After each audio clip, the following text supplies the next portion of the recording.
যশোরের কেশবপুরে বুরুলি খাল খনন কাজের উদ্বোধন করেছেন বিদ্যুৎ, জ্বালানি ও খনিজ সম্পদ প্রতিমন্ত্রী অনিন্দ ইসলাম অমিত। সকালে খাল পুনঃখনন কাজের উদ্বোধন করেন তিনি। এ সময় প্রতিমন্ত্রী বলেন, আগের সরকারের দুর্নীতির কারণেই ভবদহ এলাকার জলাবদ্ধতার সমস্যার সমাধান হয়নি। তবে বর্তমান সরকার ভবদহ সহ এ অঞ্চলের জলাবদ্ধতা দূর করতে ২১টি খালের পুনঃখননে কাজ করছে বলেও জানান তিনি।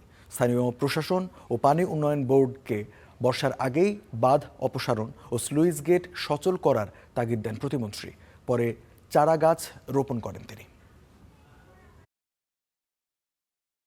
শুধুমাত্র রাজনৈতিক সংকীর্ণতার কারণে, কারণ খাল কাটলে মানুষের কাছে জিয়াউর রহমানের ছবিটি ভেসে উঠবে, শুধু সেই ক্ষুদ্র চিন্তার কারণে, সংকীর্ণতার কারণে পরবর্তী সরকারগুলো বুঝলেও তারা ভিন্ন রাজনৈতিক দর্শনে বিশ্বাসী হবার কারণে তারা এই খাল খনন কর্মসূচি আর চালু রাখেননি।